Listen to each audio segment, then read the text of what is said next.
Durante essa semana, irmãos, eu estava preparando outra mensagem para pregar, tá? Mas depois desse vírus, dessa enfermidade que está abalando as nações, eu preferi abrir em Lamentações 3:21 para pregar sobre esta passagem. Eu quero convidar os irmãos para ficarem em pé e assim nós vamos fazer a leitura. As misericórdias do Senhor, é 22, irmãos, não é 21. Eu coloquei aqui errado. As misericórdias do Senhor são a causa de não sermos consumidos, porque as suas misericórdias não têm fim. E o 23, renovam-se cada manhã. Grande é a tua fidelidade. Meu Senhor, glórias ao teu nome. Tu és maravilhoso. Tu tens dado o prazer de te servir na terra. A alegria de usar nossos corpos feitos pelo Senhor, mesmo sob o embaraço do pecado, e ainda o Senhor provê-nos de bênção para levar aos homens a verdade que nos foi revelada. E queremos, Senhor, nesta noite desfrutar de Ti, desfrutar dessa alegria da Tua palavra.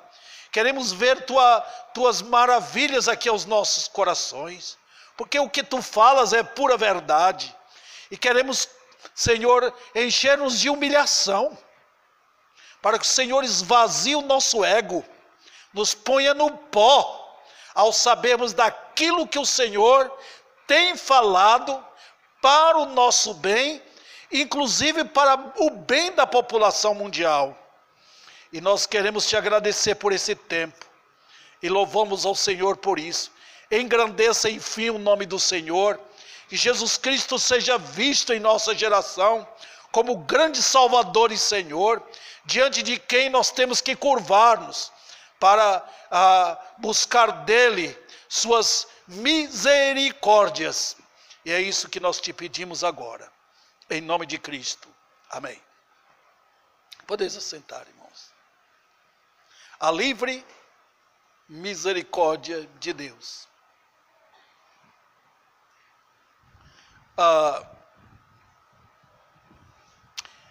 Eu não sei se os irmãos já assistiram, eu não diria que é documentário, mas é um programa que tem na televisão, na TV fechada. Sobrevivi para contar. Eu já assisti alguns deles, pararam de apresentar aquilo. Eu gostei muito, porque é alguém que passou por uma situação difícil, vendo outros morrerem, e ele escapou. Para mim, foi o que aconteceu com Jeremias. Sobrevivi para contar. Os irmãos sabem, o livro de Lamentações, ele é um tipo de um complemento do livro de Jeremias. Sem o livro de Lamentações, vocês não entenderiam jamais o livro de Jeremias. Porque em Jeremias inteiro, durante todo esse tempo, nesses 52 capítulos, Jeremias está falando com o povo de Israel, está falando para o povo se arrepender. Deus está dirigindo aquela nação, Jerusalém, o povo todo, mas eles estavam brincando com Deus. Eles estavam dizendo que Jeremias está falando é bobagem, não tem isso não. Jeremias estava avisando: olha, se vocês não se converterem, se vocês não voltarem de coração para Deus, o Senhor vai chamar Babilônia. O Senhor na realidade já estava chamando Babilônia. O Senhor estava como que assobiando para Nabucodonosor, para ele vir com seu exército tão cruel e acabar com Jerusalém. Só bastava uma atitude do povo, de uma humilhação e quebrantamento. E Deus diria para Nabucodonosor: fica aí, não vem mais não. Sabe o que aconteceu isso? Houve um momento aqui no histórico de Jeremias, que o povo se arrependeu, mandou os escravos, dando liberdade aos escravos. Houve-se um rápido, um momentâneo avivamento. na nação. E Deus tinha falado com Nabucodonosor: fica aí, não vem. Mas quando o povo se arrependeu e voltou atrás de tudo que eles tinham falado, Deus falou: tá bom, Nabucodonosor, pode pegar os cavalos, vem todo mundo de volta para Jerusalém. Então, queridos irmãos, nós temos uma ideia disso. Quando chega no final, os irmãos podem perceber como foi o massacre. E o livro de Lamentações é o quê? 5 capítulos apenas. Deus está contando, através do profeta, os horrores que aconteceram, que ocorreram, que, irmãos, Deus fala, e na linguagem de Jeremias a gente pode perceber como foi terrível aquilo. Não foi só cenário de cadáveres estendido para todo lado. Foi cenário também de fome terrível, de mães pegando os filhos, matando-os para comerem, porque estavam morrendo de fome. Tudo ocorreu porque Deus já havia falado em Deuteronômio que iria acontecer isso. Olha, queridos, o livro de Lamentações tem 5 capítulos. Nesses 5 capítulos, o que Deus faz? Ele usa Jeremias na sua linguagem para descrever a situação de Jerusalém desta forma. Primeiro, nós temos no capítulo 1, Jeremias falando como se fosse Jerusalém falando, como se fosse uma mulher abandonada, e chorando perante Deus, contando tudo o que ocorreu nos horrores do cerco de Nabucodonosor. O capítulo 2 basicamente é semelhante. O capítulo 4 e o capítulo 5 é um clamor a Deus. Os irmãos podem perceber que o capítulo 1 tem 22 versículos, exatamente a quantia de letras que tem no alfabeto hebraico. O capítulo 2 também, o capítulo 3 e o capítulo 4 e o capítulo 5. Só que no capítulo 3, aí é a vez de Jeremias. Os irmãos vão perceber que é Jeremias pessoalmente, já não é a cidade, por assim dizer, falando. Jeremias está contando a experiência pessoal dele. Eu vi, está vendo aí o capítulo 3, versículo 1? Eu vi. Só que ele conta as letras do alfabeto hebraico 3 vezes. Isto é, 3 vezes 22 dá 66. Não é isso? Eu acho que eu estou contando certo. Não sou bom em matemática não, mas acho que acertei. Então tem 66 versículos, se os irmãos podem perceber. É a repetição dos alfabetos, numa linguagem de um homem. E queridos irmãos, com isso aqui, eu quero mostrar como brilha neste capítulo de terror, de choro, de fome, de miséria, de saudade. Sabe o que é que brilha? Olha o versículo 22. As misericórdias do Senhor são a causa de não sermos consumidos. Puxa, imagina você, querido irmão, vivenciando sua cidade. Vamos imaginar Ribeirão Preto, destruída. O cerco na cidade, prédios pegando fogo, gente assassinada, gente pulando de edifício para morrer rapidamente, cadáveres por todo lado. Eu não esqueço, nós estávamos em Uberaba, quando o cenário da destruição das torres gêmeas lá nos Estados Unidos, eu pude ver, parecia um sonho. Eu nunca tinha visto uma coisa daquela na minha vida, mas era pura realidade. Olha, irmãos, eu creio que eu preciso advertir a todos aqui com esse versículo. Porque eu estou plenamente certo de que a briga na mente nossa, eu e você, somos tendenciosos a desacreditar em Deus. Não dá a mínima para o que ele fala. Nós somos assim. E eu sei que está assim no Brasil, até dentro das igrejas. Aqui dentro da nossa igreja, nós somos assim, irmãos. Quando as coisas estão indo bem, quando tudo está indo bem, nós temos carro, nós temos comida, nós passeamos, vão ao cinema, vão aos passeios, vão aos restaurantes, saúde para todo lado.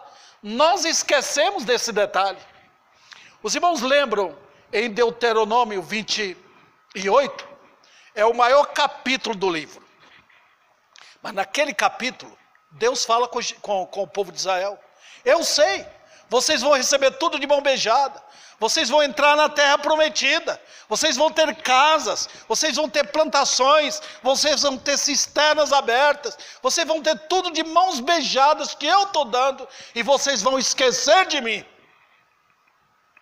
Não é assim que acontece? Olha, queridos, eu preciso advertir vocês. Por quê? Porque uma enfermidade como esta pode assolar o mundo. Sabe por que Deus não faz? Por causa do versículo 22. Foi isso que Jeremias falou. As misericórdias do Senhor são a causa de não sermos consumidos. Os irmãos vão perceber aqui, se eu não me engano, já passei muito pelas escrituras, mas eu não me lembro, irmãos, talvez tenha outra passagem, onde misericórdia é colocada no plural. As misericórdias, tem as compaixões, mas as misericórdias de Deus são a causa de não sermos consumidos. Vamos expor o versículo? Porque se eu não expor o versículo, os irmãos não vão entender. Eu não posso pregar um tema apenas e abordar aquele tema.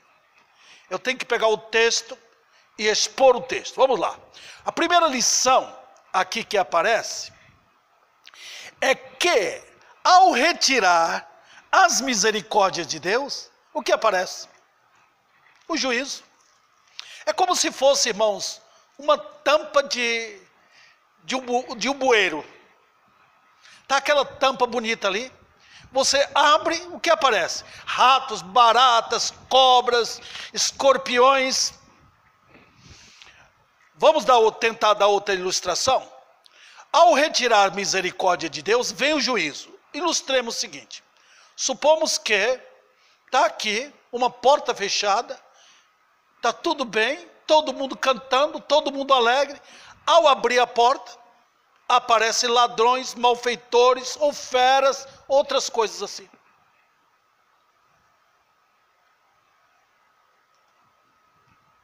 Então, queridos irmãos, da mesma maneira que a escuridão toma tudo assim que o sol vai embora, assim são as misericórdias de Deus. Os irmãos sabem disso. Não há poder contra a escuridão, a não ser usando a luz. Vamos então para os depoimentos bíblicos a nosso respeito. É muito importante que eu estabeleça aos irmãos aqui nas doutrinas. A primeira lição. Nós precisamos conhecer o que realmente somos desde a queda. E eu não vou parar de pregar sobre isso até a minha morte, irmãos. O que é o homem no pecado? Nós não gostamos que a Bíblia mostra nossa foto. Nós somos feios demais na foto que Deus mostra a nosso respeito. Nós não gostamos. Nós gostamos de ser tratado como, nós somos príncipes, nós somos bonitinhos, olha como eu faço para Deus, olha como Ele gosta de mim. De maneira nenhuma. A maior parte da Bíblia, toda lei, desde de Gênesis até Malaquias, é Deus apresentando o que o homem é. É a lei gritando lá de cima do Monte Sinai: maldito Davi, maldito! Maldito! Quebrou minha lei!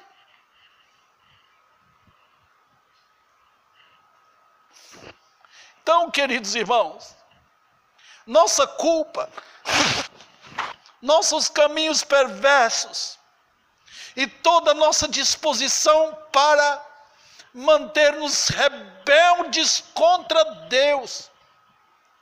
A Bíblia fala sobre isso e nós sabemos disso. E ainda, queridos irmãos, nós achamos que tudo à frente é beleza. Nós achamos que a vida está um paraíso. Nós achamos que o mundo vai melhorar. Nós achamos que amanhã os nossos sonhos serão realizados. Nós achamos que mais tarde tudo vai dar certo. Nós sempre estamos achando as coisas. Nós pisamos em terrenos perigosos, sem ver os perigos. Agora eu vou puxar os irmãos um pouco mais para a Bíblia. Os irmãos vão entender. Por exemplo, se vocês leem Isaías capítulo 1, Deus fala ali que se não fosse a atividade livre e soberana das misericórdias dele, Jerusalém seria tratado como Sodoma e Gomorra. Isaías 1. Fala. Os irmãos podem ler aquele capítulo. Deus está tão indignado com a nação. Se vocês fossem lá, se vocês estivessem há uns 3-4 mil anos atrás lá em Jerusalém, no tempo de Isaías, vocês veriam o povo em Jerusalém, tocando músicas dos salmos, você via o povo falando de Deus, você via o povo levando animais para sacrifícios, você via o povo falando de amor, você via o povo, os sacerdotes recebendo a população toda, e Deus falando: esta nação precisa ser purificada, eu não aceito iniquidade com ajuntamento solene.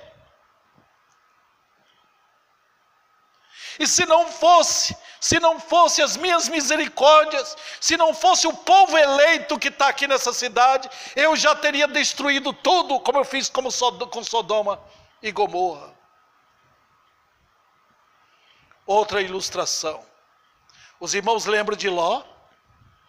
Só tinha um justo lá em Sodoma. Um amigo meu, me disse que Abraão, quando ele suplicou, ele deveria ter continuado. Senhor, se tivesse um. Mas ele parou, parece-me, quando ele chegou ao número 10, se não me engano, ou 5. Mas só tinha um. Os irmãos percebem que por causa de um, Deus estava segurando as duas cidades. Foi preciso Ló ser tirado de lá, com o poder do Senhor, para que ele mandasse destruir do céu, não chuva, mas fogo, sobre Sodoma e Gomorra, matando todos, crianças, jovens, adultos, velhos, não importa. A segunda lição que aparece aqui: o juízo de Deus aparece como realidade clara, fria e justa. Como assim? Desde a queda, irmãos, toda a raça é fadada ao juízo. Os irmãos podem perceber que quando Caim se levantou contra Deus, ele levantou para erguer o mundo do sonho dele. Disse: é o meu mundo, eu vou edificar um mundo para mim, para minha geração, minha descendência. Foi ele, foi Esaú, da mesma maneira. Mas os irmãos veem claramente, quando Deus decretou o dilúvio, foi a solene e justa atividade do juízo. Os irmãos percebem? Notem que o mundo está pisando em terreno perigoso, mas mesmo assim não veio. Deus falou: vou destruir. Vocês podem multiplicar, podem aumentar suas iniquidades, podem aumentar suas leis, podem propagar o que vocês querem. Eu vou mandar alguém falar, eu vou mandar alguém avisar.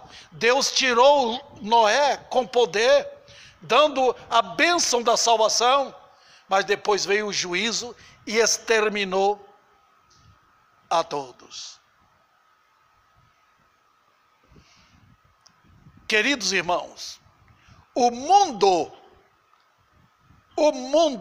não importa o lugar, aqui na China, na África, na Ásia, em toda a Europa, toda a América, na Oceania, em qualquer lugar, o juízo de Deus aparece como a realidade.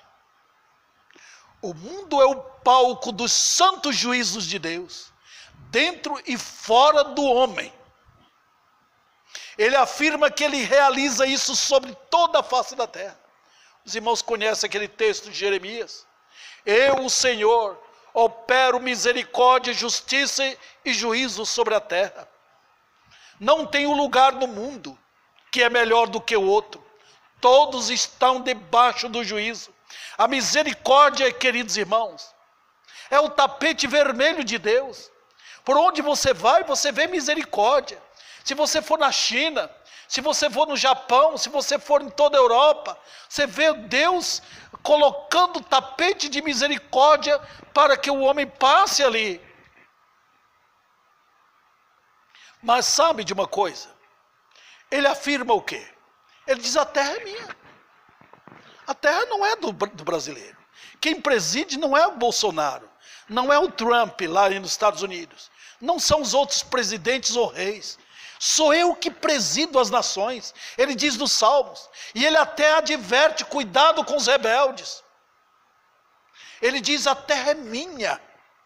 O Salmo 2, o Senhor está falando, uma pessoa da divindade está falando com a outra pessoa.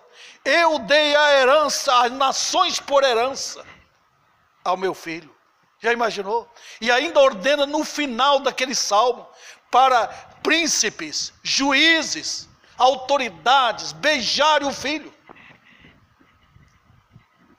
Queridos irmãos, era para Brasília, no Palácio do Planalto, todos pegaram a Bíblia, todo mundo ali cair em pranto perante o Senhor, porque Ele que reina, é dele, pertence a Ele as nações. Outro detalhe, ele afirma que é santo e que toda maldade deve ser expurgada. Hoje, irmãos, aquela tendência é a luta do diabo para tapar o pecado. Os jovens estão vivendo em iniquidade, dormindo com outros aí. A maldade do homossexualismo, o adultério entrou, permeou toda a cidade, todo o Brasil. E todo mundo trata aquilo como se fosse nada. Deus odeia o pecado. Ele não está brincando. Vai chegando um ponto que a iniquidade vai amontoando, como foi com Sodoma, chegando até o céu, de sorte que Deus não pode suportar mais.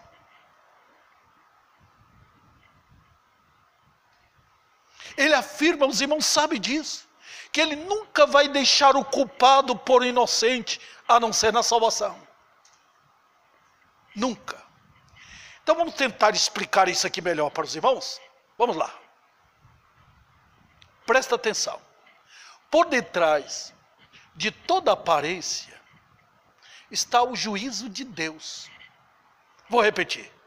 Por detrás de tudo que é aparência está o juízo de Deus. Por exemplo, na sua casa, você diz: não tem um lugar melhor. Queridos irmãos, quando eu saio, quando chego na minha casa, lar doce lá, ao lado da minha esposa, que lugar gostoso. Mas o juízo está ali, na cama, num prato de comida, está o juízo. Um homem foi com um grupo pescar no Mato Grosso. E lá, quando estava nem comendo peixe, comendo um pedaço de carne assada, a carne entrou, ele morreu engasgado lá. O juízo de Deus está sobre tudo. Notem, irmãos, o juízo de Deus está num carro. Você está com seu carro bonito ali, de repente a morte vem. Olha aquele moço que foi jogador de basquete, com um espetáculo de helicóptero, um dos melhores. O juízo de Deus estava ali. Está vendo? O juízo de Deus está num copo de bebida. O juízo de Deus está na rua, está na esquina. O juízo de Deus está na sua aparência. Eu vejo hoje, queridos irmãos, os homens lutando para ficar mais fortes, as moças mais bonitas. Eles gastam fortuna com isso. E alguns morrem na mesa de uma cirurgia. O juízo de Deus está aí. Olhe meus olhos. Os irmãos estão vendo minha situação? Esse olho direito. Eu comecei vendo uma névoa cobrindo meu rosto. Eu pensei que era uma coisa simples. Quando eu fui lá no oftalmologia, ele disse: seu Davi, seu problema é a retina, vai ter que operar, senão você vai perder o olho. Por detrás de tudo que é belo, por detrás de tudo que é forte, está um câncer, está uma dor de cabeça, está uma doença perigosa que pode lhe matar no ato. Olha a China, irmãos. Uma nação próspera, riquezas e mais riquezas, dinheiro, fortuna eles acumulam. De repente, Deus diz: para.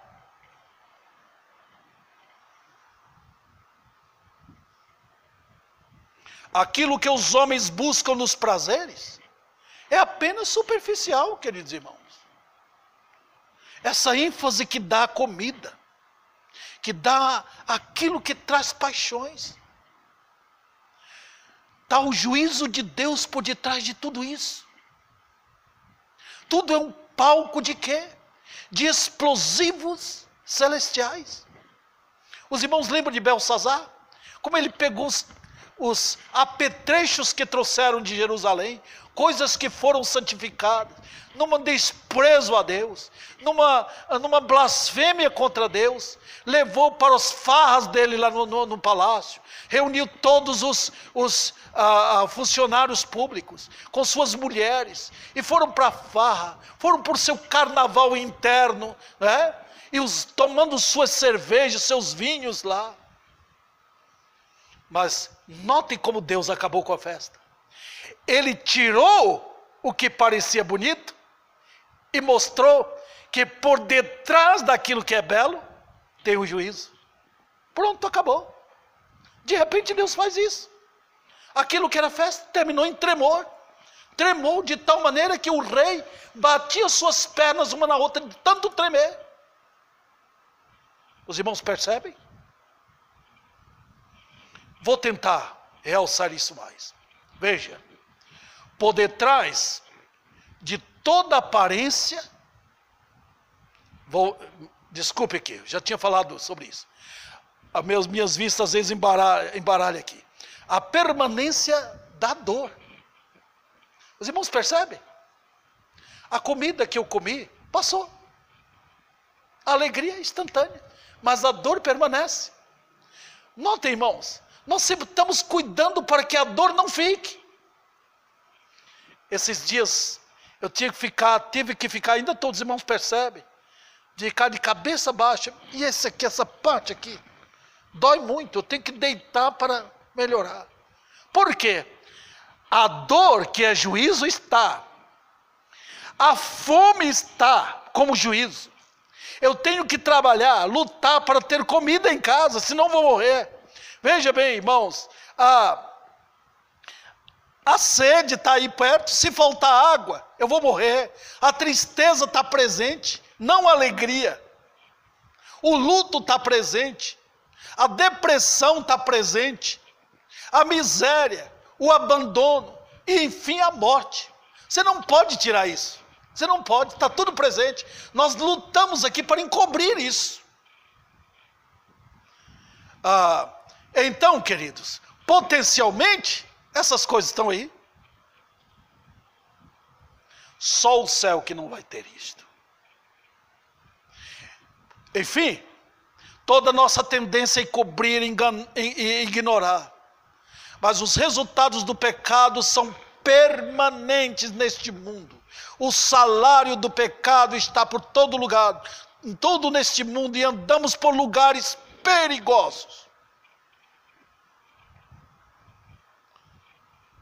Também, para finalizar esta parte, a condição do homem no pecado afirma que precisa ser consumido. O dono da terra pode exigir, que a árvore seja cortada pela raiz. Se você compra uma terra, está cheia de galhos cortados, cheia de árvores, você quer plantar. Então você chama os funcionários, eu quero que elimine tudo, tira tudo pela raiz, tudo pronto para plantar. Eu não quero essas árvores indesejáveis aí não. Deus faz a mesma coisa. Quando Ele quer arrancar os homens de uma terra, de uma nação, Ele manda passar a foice dele e tirar tudo. Olha, os irmãos lembram, quando Deus mandou Israel para a terra prometida, falou, pode matar todo mundo que está lá. São povos ímpios, maldosos, perversos. Cabe com eles. Eles são objetos do meu furor. Quando Deus mandou Saul matar os amalequitas, mate todos. Nenhuma criancinha para ficar. São objetos da minha fúria.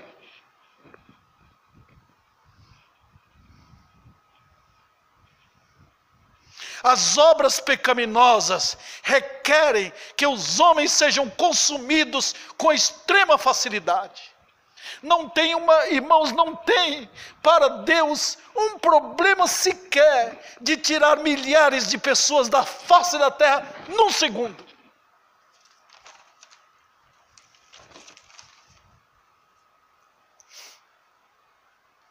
O passado também revela os juízos. A lei declara o estado de maldição. Não há qualquer razão para qualquer indivíduo viver sequer um minuto neste mundo. Não há. Não há razão para eu viver no pecado. Deus sempre faz uma faxina na face da terra. Os homens do pecado são como pulgões e outros elementos numa plantação. Deus faz uma limpeza disso. Os próprios inimigos invisíveis fazem deste mundo um palco do severo juízo de Deus. Então ele tem seu exército, ele tem gafanhotos, ele tem AIDS, ele tem esse coronavírus, ele tem os elementos do seu juízo, ele chama todo, pode vir.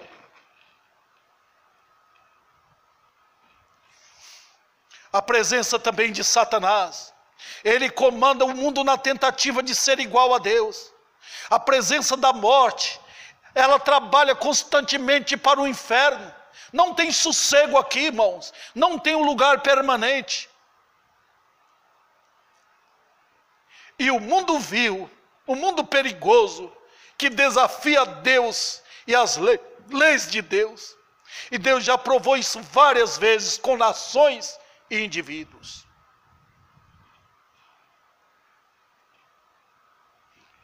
Do glória ao Senhor por chegar até aqui, queridos irmãos. Vamos para a segunda lição. Conhecendo as misericórdias do Senhor.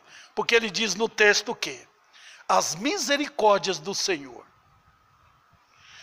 Então, vamos lá.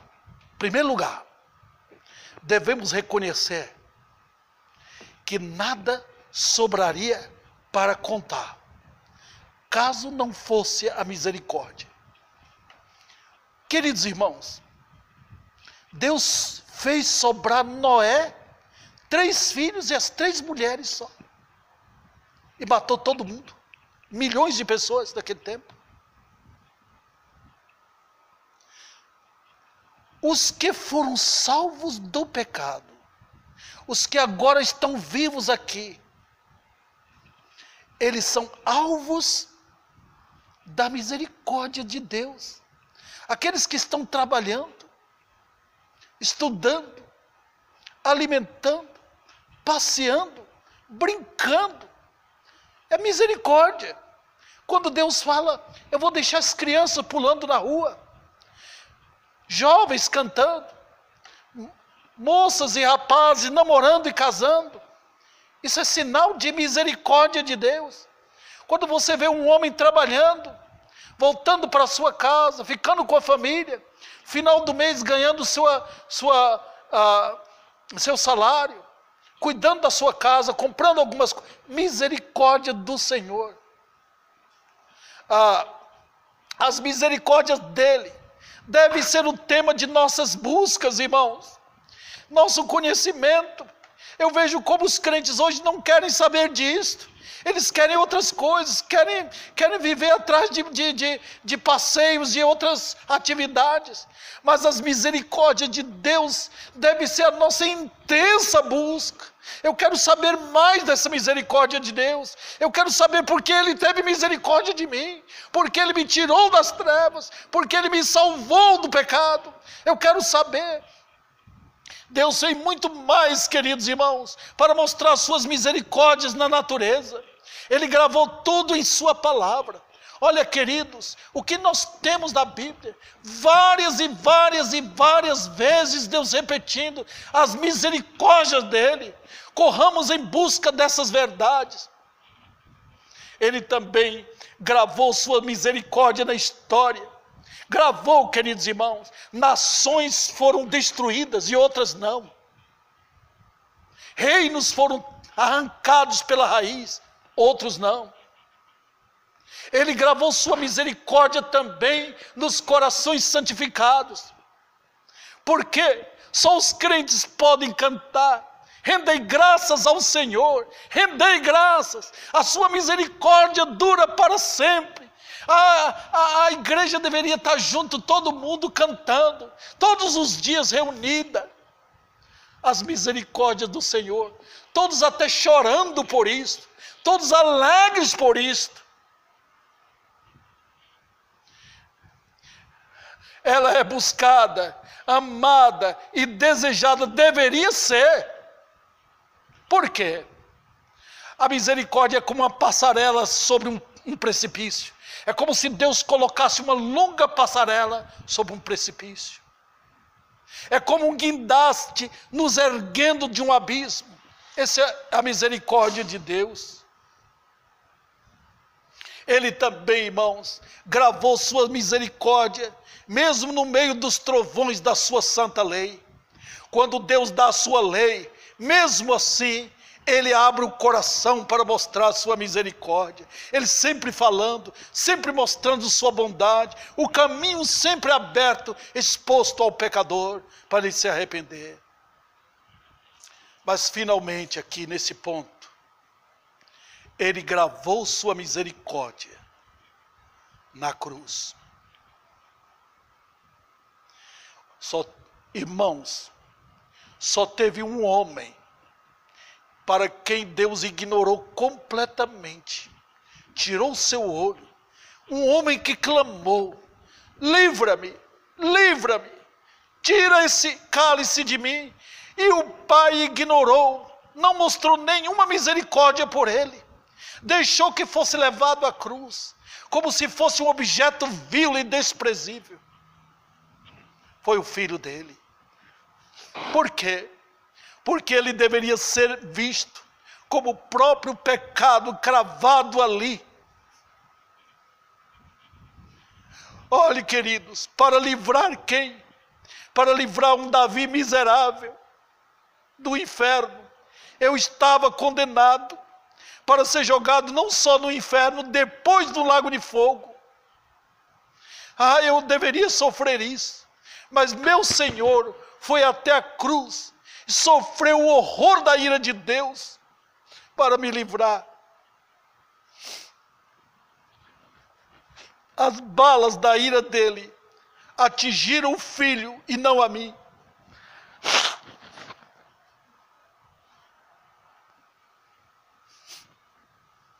E finalmente, irmãos, as bênçãos diárias da misericórdia. Onde está isso? Olha o versículo 22.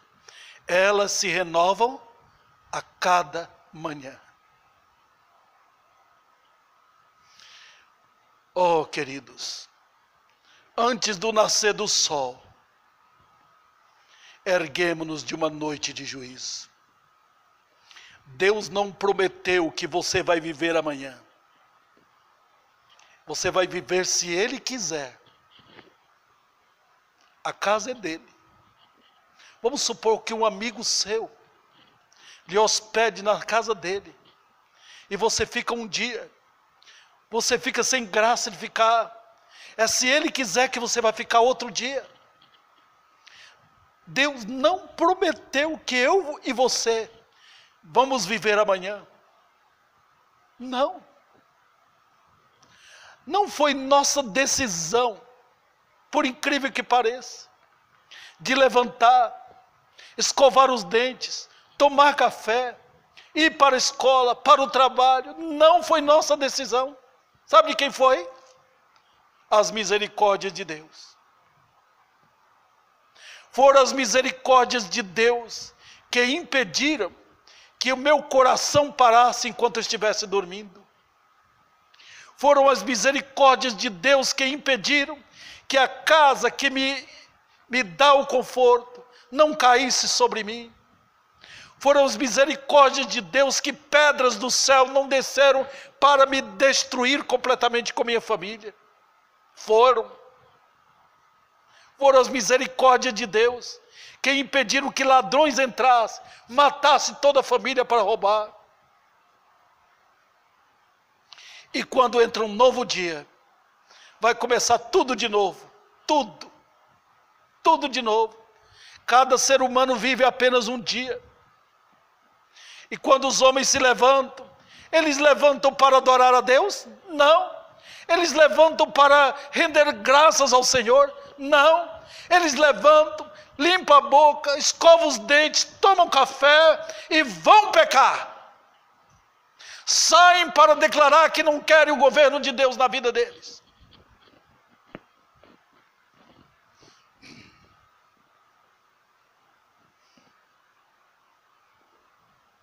Elas se renovam para declarar que nada mudou.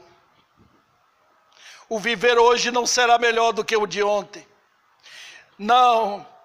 Às vezes eu vejo algumas pessoas falar, amanhã vou ser melhor. Não vai. Vai ser pior. Se as misericórdias de Deus não entrar em forma da graça, vai ser pior. Vai dizer também que o juízo permanece, que o mundo não vai melhorar, e que o pecador só está livre dele, do juízo, se já tem corrido para o Salvador que é Jesus. Se você não escapou pelo sangue, você não vai escapar do juízo coisa nenhuma. Quem crê no Filho está livre do juízo. Quem não crê não vai escapar da fúria de Deus. Também diz que mais perto está o pecador da morte eterna. O amanhã não é uma esperança de uma vida melhor. É um degrau que desce para a morte eterna. É um degrau a mais que o homem desce para o abismo, para o poço da perdição. E, enfim, que há perigo caso o seu coração esteja empedernido. Oh, a mensagem de arrependimento vigora e vigora e vigora cada momento. Arrependei-vos e convertei-vos para serem cancelados os vossos pecados. Tem um Salvador e Ele veio ao mundo buscar quem? Veio buscar os arrependidos, os quebrantados de coração, homens e mulheres que caíram no pó. É no pó que Deus conversa com o pecador. Não é na pompa religiosa dele, não. Não é na base que ele acha que está tudo bem. É no pó que Deus chega e talvez Ele vai salvar. Talvez. Eu trouxe essa mensagem para acordar a igreja. Se você é crente, que busca de santidade agora, que disposição tem na sua vida para dizer, quem sou eu? Olha a minha vida, olha o que Ele fez por mim. Eu quero me dedicar a Ti, Senhor. A minha vida vai ser gasta para te conhecer ainda mais. Eu quero viver para a tua glória. Eu quero um dia chegar lá no céu e te ver face a face. O Senhor teve compaixão de um perdido como eu. E também o aviso é para que pecadores corram para Cristo. Jesus tem lugar para mim? Será que eu posso ser salvo? Será que eu posso escapar do abismo que está à minha frente? Sabe de uma coisa? Jesus veio para isto. Ele veio estender seu braço forte, o único braço poderoso, para arrancar o homem da mão do diabo, do poder da morte eterna, do inferno que ele ameaça, para trazer a grandeza desta tão grande salvação. Vamos ficar em pé.